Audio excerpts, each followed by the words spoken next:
Hi all, I'm Dr. Malati, working as a professor in Tripoli College of Nursing. So in this video, I'm going to discuss about the management of fourth stage of labor. The objectives are introduction, definition, stages of labor, maternal assessment, evaluation and inspection, newborn observation, nursing diagnosis, summary and conclusion. Introduction. The fourth stage of labor refers to immediate postpartum period, usually the first 1 to 2 hours after the delivery of the placenta. So this is a critical phase where the mother is the nurses has to be observed to find out any complications, especially PPH, which is a leading cause of maternal mortality. So, if it has been noticed or identified by the nurses, means effective management has to be planned to ensure the maternal stabilization and to promote the early recovery. So, as a nurse, we should have a primary focus of management, including monitoring the vital signs, assessing the uterine contraction and firmness, observing the vaginal bleeding, ensuring the bladder emptying. The uterus should remain well contracted to prevent excessive bleeding. Continuous assessment helps in early detection of complications such as uterine atonicity, retained placental fragments, or else shock due to severe bleeding. So in addition, apart from these things, we should provide a emotional support, initiation of the breastfeeding, ensuring the maternal comfort are the essential aspects of the care. So proper management during the fourth stage of labor plays a vital role in safeguarding the health and well-being of the mother. Definition. It is a series of events that takes place in the genital organ in an effort to expel the viable products of conception out of the womb through the vagina into the outer world is called as labor. So this is the definition regarding the labor. Stages of labor. So there are 4 stages of labor in which we are going to discuss about the 4th stage of labor. So first stage of labor, it starts from the regular rhythmic contraction, that is true labor pain, till full dilatation of the cervix 10 centimeter.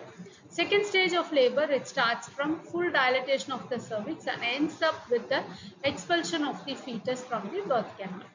Third stage of labor, it begins from expulsion of the fetus and ends with the expulsion of the placenta. So here we are going to discuss about the fourth stage. It is a stage of observation for at least 1 to 2 hours after the expulsion of the birth. Maternal assessment, evaluation and inspection. So few components are there under the maternal assessment like pain, evaluation of the uterus, inspection of cervix and upper vaginal wall, inspection and evaluation of the placenta, membrane and umbilical cord, repair of the perineum, perineal cleansing and position of the legs. So these are the components where as a nurse we will be doing an assessment, evaluation and inspection. Pain. So under pain, we should assess the type, location and intensity of the pain and also look for the signs of any discomfort for the mother. Evaluation of the uterus. So immediately after the delivery of the placenta, the uterus is normally found in the midline of the abdomen, approximately 2/3 to the 3/4 of the way between the symphysis pubis and the umbilicus. So exactly if you see at the level of umbilicus, we can able to palpate the contracted hard round uterus. So the uterus, if it is found above the umbilicus, means it is an indicative of blood clots inside which is need to be expressed and expelled.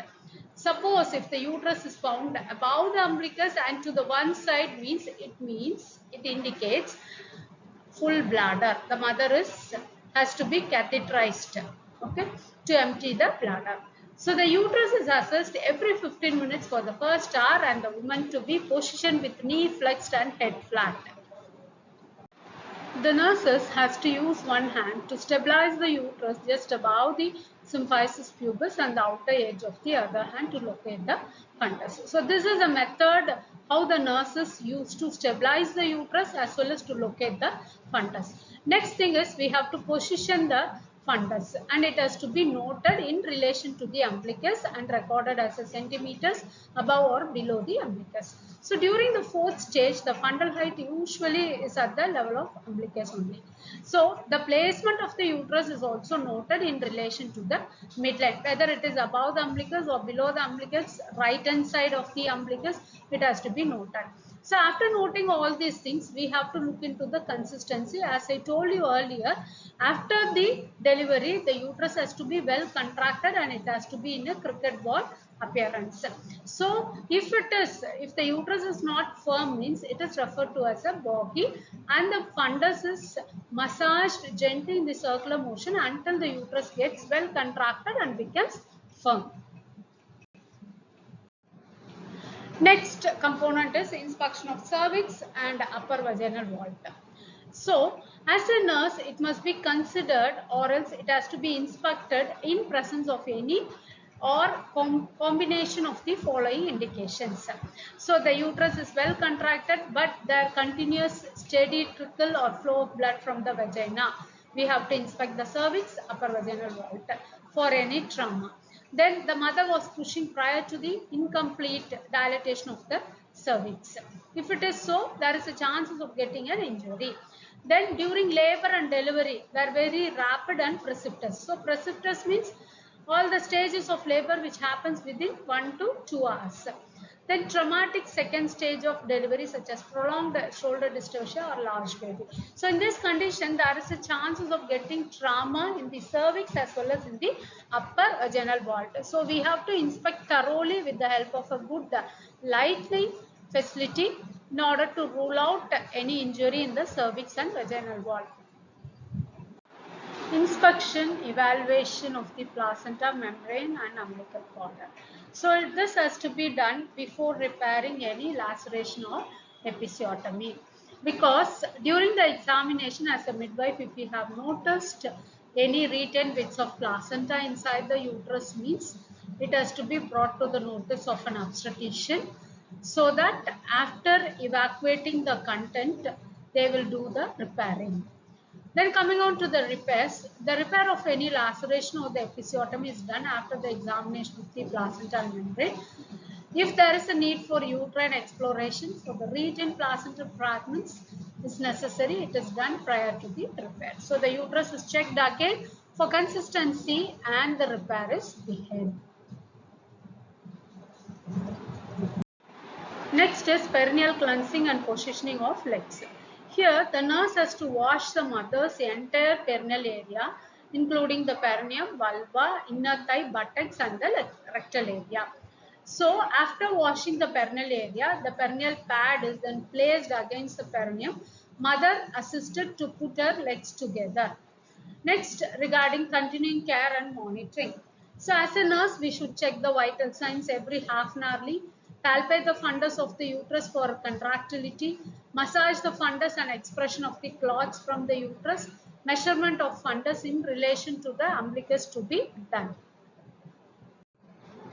Inspection of the perineum for any discoloration and swelling, inspection of the bladder, inspection of the perineal pad and change if it is necessary, offering the food and fluids if allowed, and comfort the mother, and safety measure has to be provided.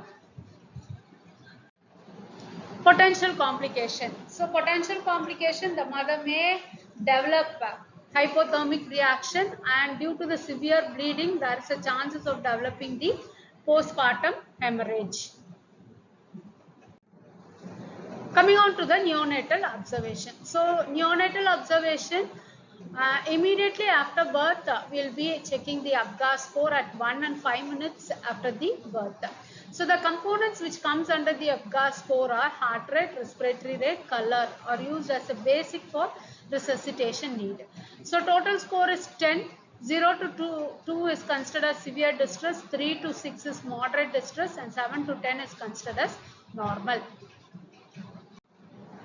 So the Apgar scoring system are activity, pulse, grimace, appearance, and respiration. These are the 5 components which is categorized as 0.1 and 2 points. For the activity, 0 point is absent, 1 is arms and legs fixed, 2 is active movement. Pulse, 0 is absent, 1 is below 100 beats per minute, 2 is over 100 beats per minute. Third component is grimace. 0 is flaccid, 1 point is some flexion of extremities, and 2 is for active motion. Fourth component is appearance, that is skin color. 0 point is for blue and pale color, 1 is for body pink and extremities blue, and 2 is for completely pink. Last component is respiration. 0 is for absent, 1 point is for slow and irregular, and 2 point is for vigorous cry. So as I told you, total point is 10. So severely depressed, moderately depressed, and excellent condition. It is categorized as like this. Neonatal observation, other things are vital signs and general measurements. So general appearance, well flexed, full range of motion, spontaneous movement, whether the newborn is doing, it has to be checked. Then the measurements like head circumference, it has to fall between 33 to 35 centimeter, chest circumference 30.5 to 33 centimeter. Then it has been followed by head to foot assessment and also newborn reflex. Coming on to the nursing diagnosis, based on the mother's condition, rest and sleep deprivation, altered parenting, altered nutrition, pain, anxiety, and risk for altered homeostasis. Summary, the fourth stage of labor refers to the first 1 to 2 hours after the delivery of the placenta. So this is a critical recovery period for the mother, during which close monitoring is essential. Key aspects including assessing the uterine contraction and tonicity of the uterus, monitoring the vaginal bleeding, checking the vital signs, ensuring the bladder emptying. The uterus should remain firm and well contracted to prevent BPH. Nursing care focuses on early detection of the complication, promoting the maternal comfort, initiating the breastfeeding, and supporting the mother-baby bonding. The fourth stage of labor is a vital period that requires the vigilant observation and prompt nursing intervention. So, proper management helps in preventing the life-threatening complications such as BPH and also ensures a smooth transition to the postpartum phase. So, effective care during this stage promotes the maternal safety, enhances the recovery, and also it supports the well-being of both mother and the newborn. References. Thank you.